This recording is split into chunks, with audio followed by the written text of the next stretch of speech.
ಹುಚ್ಚಿಡಿತು ಹೊರಗಾಕ್ರಿ ತಲಿ ಕೆಡ್ತು ಕಟ್ಟ್ಯಾಕ್ರಿ. ಹಂಗನ್ಬೇಡ್ರಪ್ಪ. ಹಾ ಹುಚ್ಚಿಡಿತು ಹೊರಗಾಕ್ರಿ ತಲಿ ಕೆಡ್ತು ಕಟ್ಟ್ಯಾಕ್ರಿ. ಹುಚ್ಚರದ ವಕಾನಿ ನಮ್ಗ ಬ್ಯಾಡೋ ಬ್ಯಾಡಪ್ಪ. ಹೇ ಅಂತೆಲ್ಲ ಚಿಂತಿನ ಮಾಡೋದ್ಯಾಕಪ್ಪ.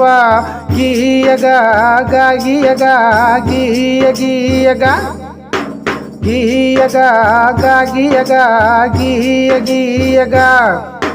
ನೆಗಡಿ ಕೆಮ್ಮು ಎಲ್ಲ ನಮ್ಮ ದೇಹಕ್ಕ ಬರ್ತೈತಿ. ಹೌದಪ್ಪ, ಬರ್ತೈತಿ. ಹಂಗ ಮನ್ಸಿಗೂ ರೋಗ ಬಂದ ಬರ್ತೈತಿ. ಮಾನಸಿಕ ರೋಗ ಔಷಧಿಯಿಂದ ದೂರ ಹೊಕ್ಕತಿ. ಚಿಂತ್ಯಾಕ ಮಾನಸಿಕ ರೋಗಕ್ಕೆ ಔಷಧ ಸಿಗ್ತೈತಿ. ಗೀಯಗ ಗೀಯಗ ಗೀಯ ಗೀಯಗ ಗೀಯಗ ಗೀಯಗ ಗೀಯ ಗೀಯಗ. ಸಿಗರೇಟ್ ಗುಟ್ಕ ಕುಡಿಯೋ ಚಟ ಬಿಡಬೇಕು. ಮೊಬೈಲ್ ಬಳಕೆ ಸ್ವಲ್ಪ ನಾವು ಕಡಿಮೆ ಮಾಡಬೇಕು. ಯೋಗ ಧ್ಯಾನ ಮಾಡೋದನ್ನ ರೂಢಿ ಮಾಡಬೇಕು.